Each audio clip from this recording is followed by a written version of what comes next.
meletakkan di situ proskuneo, padahal itu hanya sekedar sujud, menghormat, kagum, takjub, bukan menjadikan Yesus itu Tuhan. Dengan demikian Kristen ini pengikut murid. Yesus menyembah Elohim, kenapa nggak diikuti Yesus? Padahal di dalam Yohanes 3 nomor 16, begitu besar kasih Tuhan, kasih karunia Tuhan akan dunia ini sehingga ia menganugerahkan hambanya yang tunggal. Barang siapa yang percaya kepada Yesus akan memperoleh hidup yang kekal.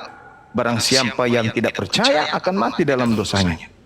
Lo kenapa jadi percaya kepada orang Majus? Itu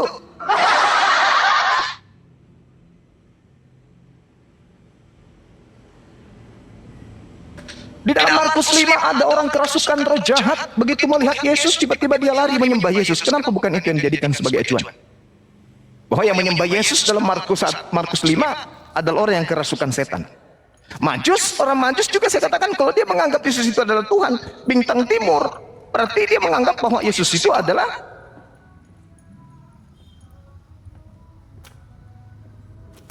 iblis, bintang timur itu. Berarti kalau demikian adanya.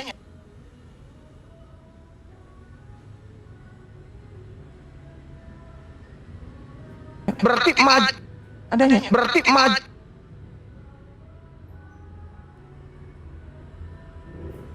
kerasukan setan.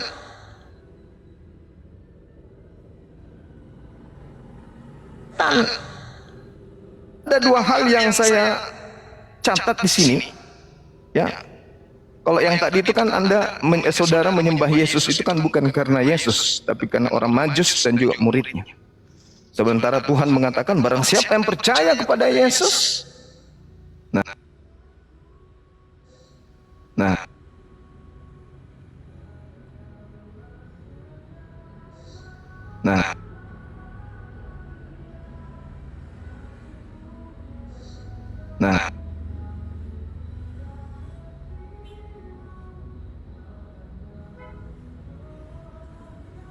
nomor 44.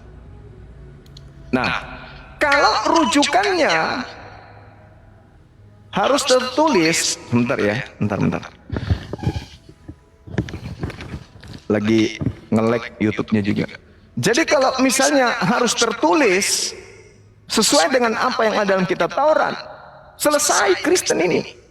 Karena tidak ada di dalam Taurat bahwa Tuhan itu menjadi manusia, Tuhan itu menjadi bayi, Tuhan itu memerintahkan membunuh orang yang benar, tidak. Malah di dalam Taurat diterangkan di Keluaran 23 nomor 7, jangan kau membunuh orang yang tidak bersalah, jangan kau bunuh orang yang benar. Berarti Yesus tidak boleh dibunuh.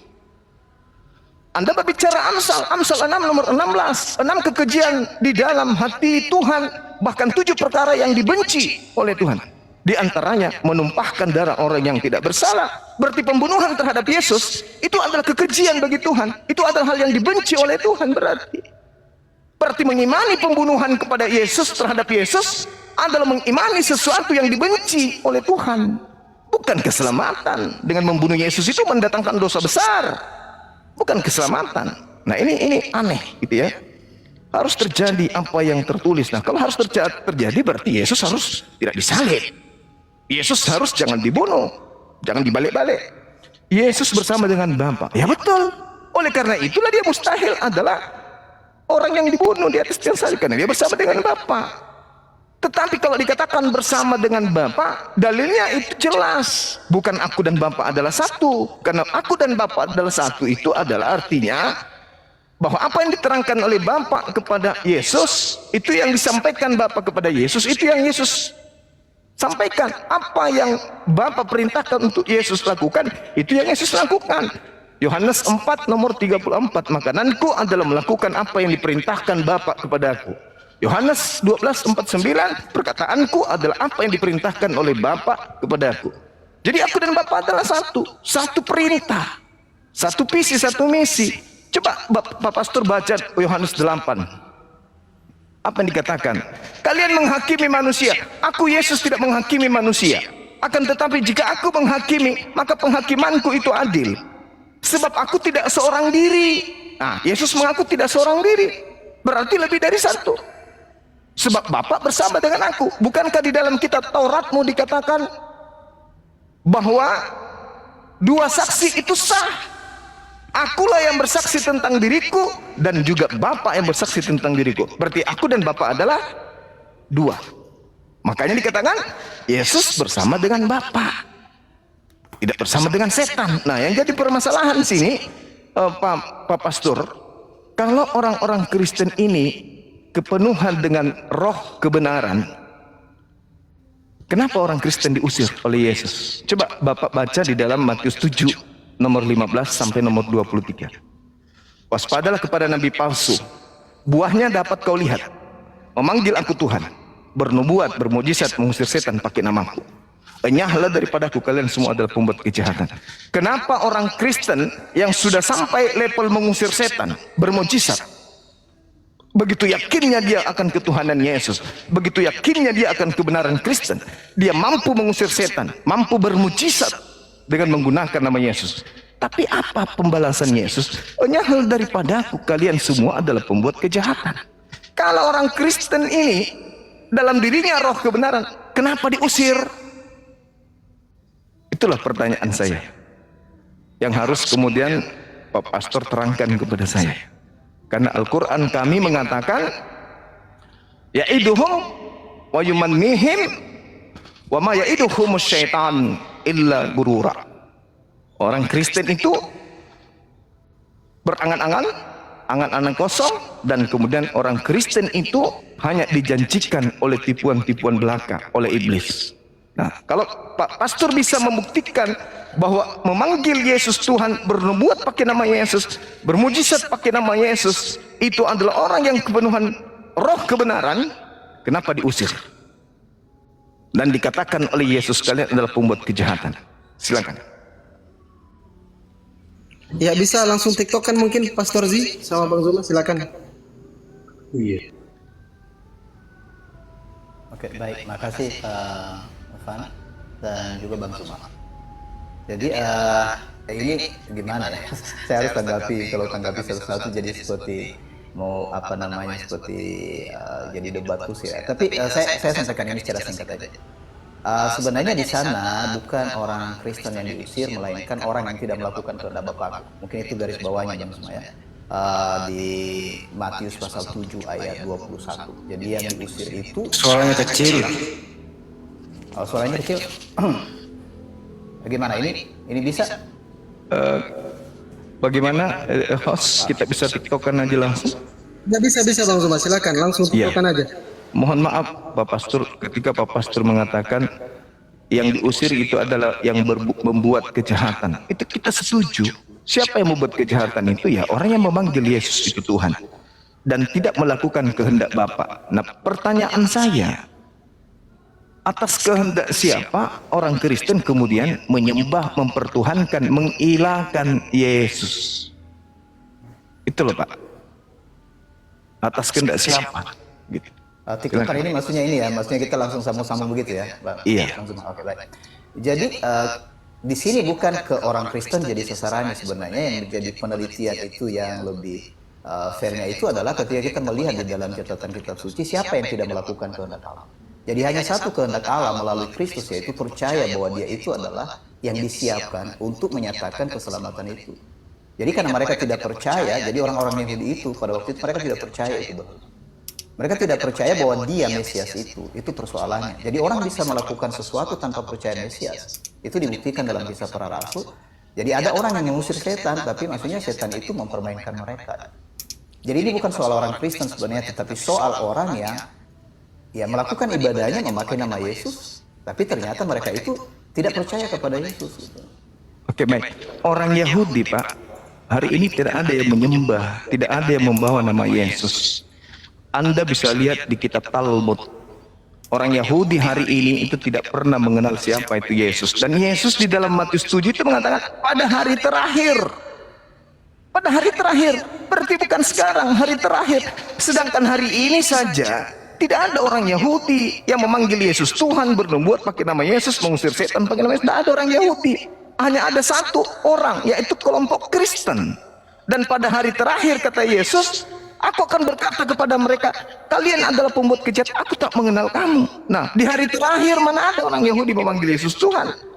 Sedangkan hari sekarang nggak ada, apalagi nanti di akhir zaman.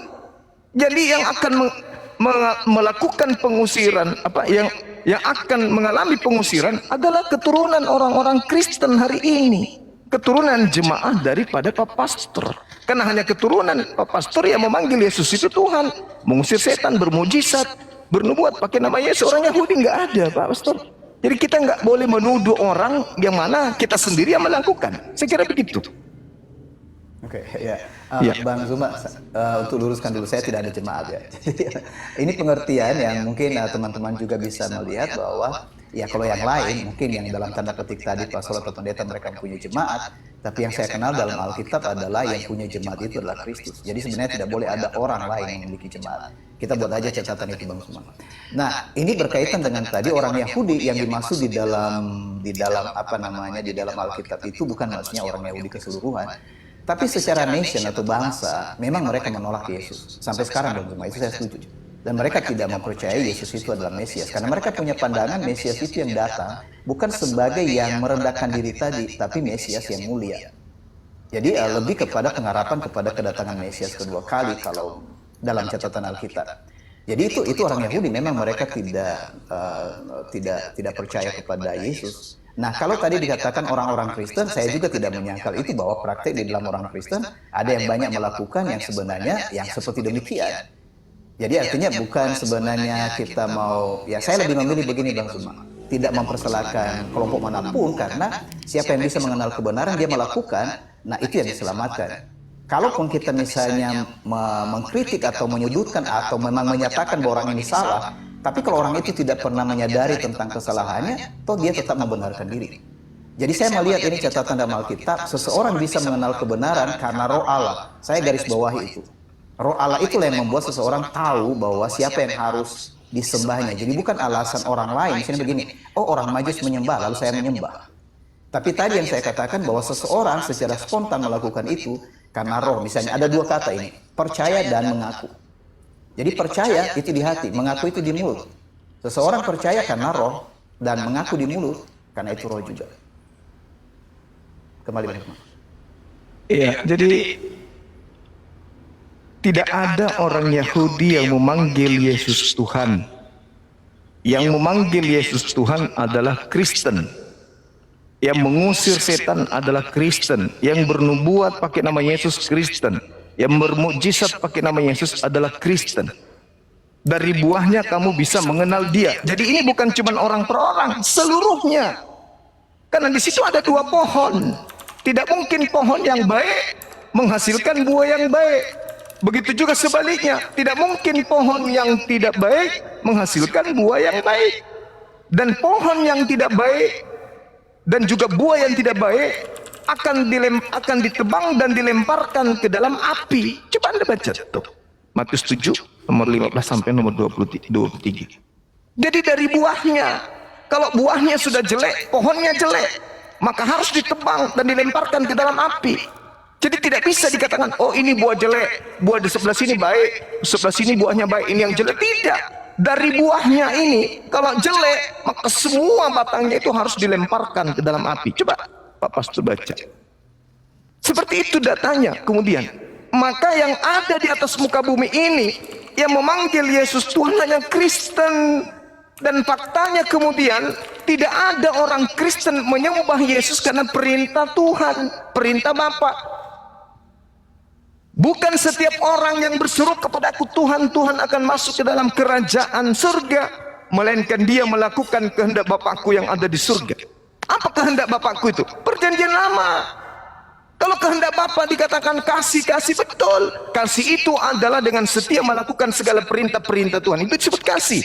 Tertulis di Ulangan 11 nomor 1. Yosua 22 nomor 5. Kasih itu adalah tekun setia melaksanakan seluruh rangkaian perintah-perintah Tuhan. Itu yang disebut kasih.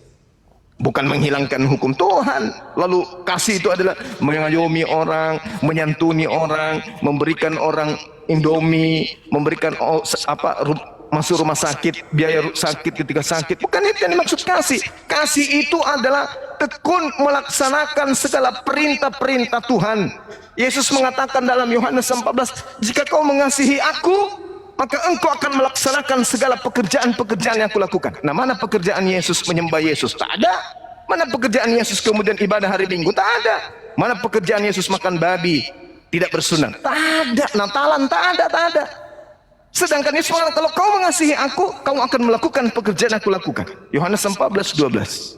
Nah, Kristen ini melakukan kehendak siapa? Menyembah Yesus.